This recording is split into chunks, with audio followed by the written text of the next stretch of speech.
Mengenang sosok Kartini, sang pejuang emansipasi wanita. Persamaan gender yang dapat kita rasakan saat ini tak lepas dari perjuangan panjang sosok Raden Ajeng Kartini. Raden Ajeng Kartini merupakan tokoh pejuang perintis perubahan yang memberi banyak arti dan spirit tersendiri bagi kaum wanita pribumi. Sosok pejuang emansipasi wanita tersebut merupakan seorang bangsawan Jawa yang lahir di Mayong, Jepara pada tanggal 21 April 1879. Ayah beliau bernama Raden Mas Adipati Aryo Sosroningrat adalah seorang bupati dari Jepara. Sedangkan ibunya bernama M.A. Ngasirah merupakan rakyat biasa yang kental akan nilai agama.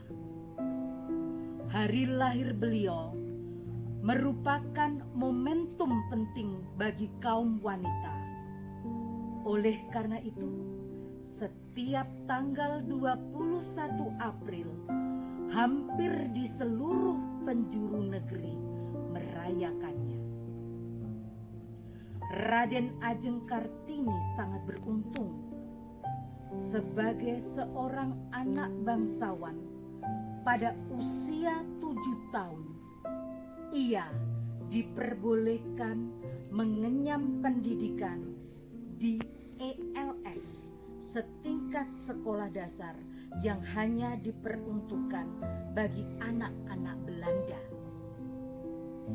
Di ELS inilah Kartini mulai belajar bahasa Belanda. Beliau sangat pandai dalam berbahasa Belanda. Selain belajar di sekolah, beliau juga mendapat pelajaran tambahan di rumahnya, seperti pelajaran agama, bahasa Jawa, memasak, menjahit, dan mengurus rumah tangga.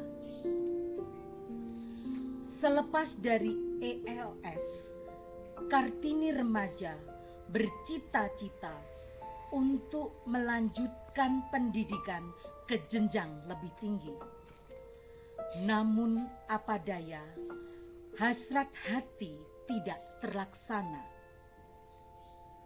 Usia yang beranjak dewasa memaksa beliau menjalani masa pingitan, masa di mana para remaja wanita dikurung di rumah sampai mereka menikah, sesuai dengan adat istiadat masyarakat Jawa pada masa itu. Keluarganya yang masih memegang teguh adat lama tidak menyetujui keinginan Kartini untuk melanjutkan sekolahnya ke jenjang lebih tinggi. Larangan untuk mengejar cita-citanya menimbulkan gejolak batin di hati Kartini. Mengapa kaum wanita, khususnya di Jawa, diperlakukan tidak adil dengan kaum pria? Hak mereka terenggut paksa dalam kungkungan adat tradisi yang telah ada secara turun-temurun diyakini. Kartini merupakan sosok keras yang menentang adat istiadat Jawa, terutama tradisi memingit anak perempuan sampai menikah. Beliau merasa tradisi tersebut sangat merugikan kaum wanita. Wanita tidak diberi kebebasan untuk menentukan pilihannya sendiri. Wanita tidak boleh belajar dan memiliki pendidikan yang tinggi. Diskriminasi yang terjadi antara kaum pria dan kaum wanita mengusik hati kecil Kartini, membuat beliau gigih memperjuangkan agar kaum wanita dapat sejajar dengan kaum pria. Lika-liku kehidupan Raden Ajeng Kartini begitu panjang dan sangat pelik.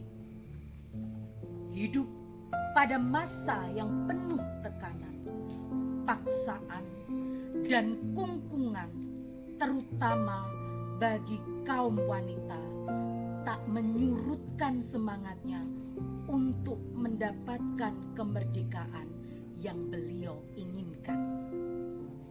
Keberadaan wanita saat itu tidak dihargai. Wanita hanya dijadikan konco wingking yang hanya bisa mengabdikan diri kepada suami dan keluarga mereka tanpa bisa bersuara dan mempunyai jati diri sendiri. Meskipun banyak yang menentang usahanya, Raden Ajeng Kartini tidak patah semangat.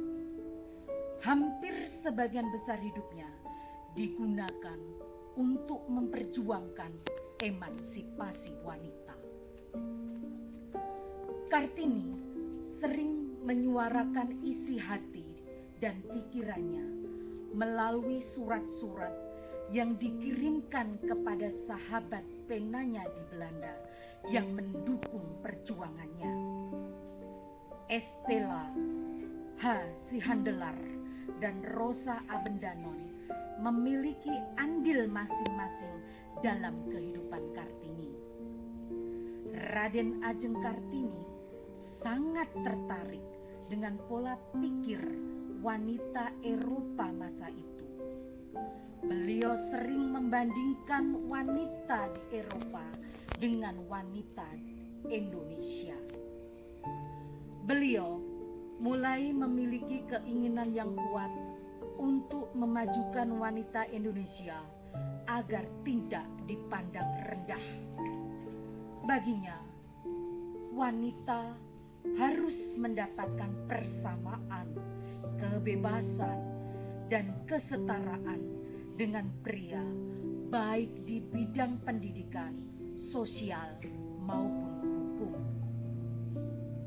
Kumpulan surat-surat Raden Ajeng Kartini yang ditulis kepada para sahabatnya menjadi bukti betapa besar harapannya untuk melepaskan diskriminasi yang sudah membudaya dan diterima oleh kaum wanita pribumi.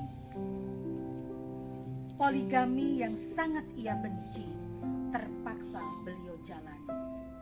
Pada tanggal 12 November 1903, saat usia Kartini 24 tahun, beliau diminta menikah dengan Bupati Rembang saat itu yang bernama Kanjeng Raden Mas Adipati Aryo Singgih Joyo Adiningrat yang telah memiliki 3 orang istri.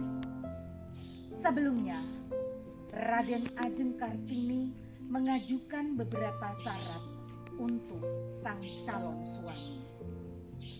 Setelah bersuami, gelar kebangsawanan Kartini berubah menjadi Raden Ayu sesuai adat tradisi.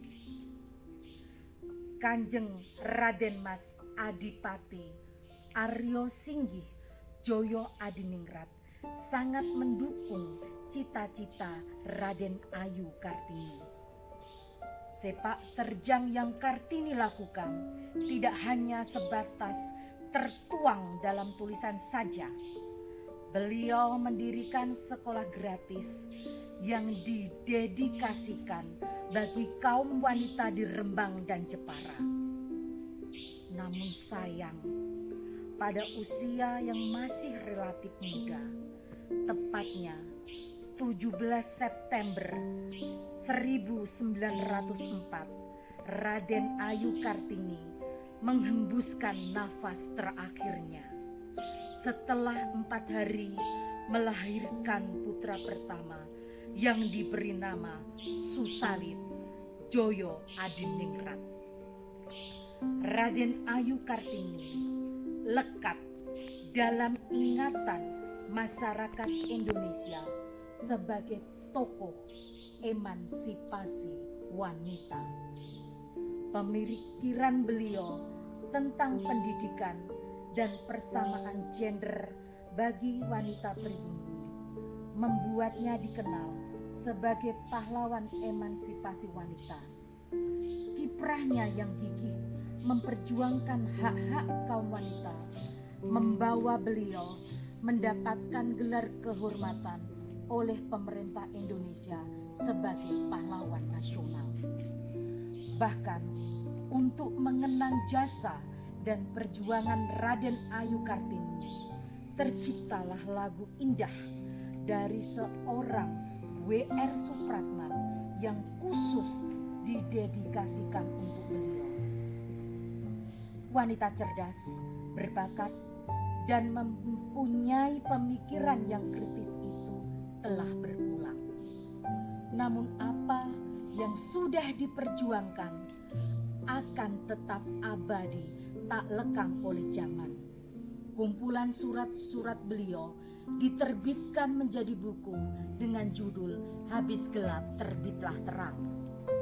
Tanpa pemikiran dan perjuangan Raden Ayu Kartini, wanita Indonesia tidak dapat seperti saat ini.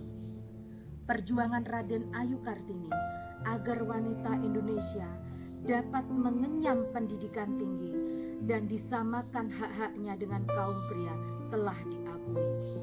Kaum wanita harus memiliki pengetahuan luas dan berkualitas agar bisa mendidik generasi muda penerus pembangunan bangsa dengan prestasi dan budi.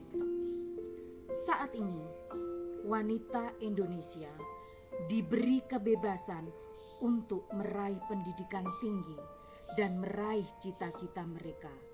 Ada yang menjadi dokter, guru, pengacara, pilot, dan sebagainya. Banyak wanita Indonesia yang mampu berprestasi tanpa meninggalkan kodratnya sebagai wanita. Najwa Shihab, Megawati Soekarno Putri, Susi Puji Astuti, Patricia Yora, pilot wanita termuda, merupakan contoh wanita-wanita hebat, tangguh dan mandiri yang mampu mewujudkan mimpi mereka sebagaimana dicita-citakan oleh Raden Ayu Kartini. Di tengah wabah pandemi COVID-19 yang melanda saat ini, kita tidak dapat merayakan Hari Kartini seperti tahun-tahun yang lalu. Namun yang pasti, kita harus dapat meneruskan cita-cita dan meneladani sifat-sifat mulia dari beliau. Jadilah wanita Indonesia yang cerdas, berwawasan luas, tangguh, inspiratif, hormat orang tua, pengasih, merakyat, berani dan optimis, sederhana, serta tangguh, seperti yang diharapkan oleh Raden Ayu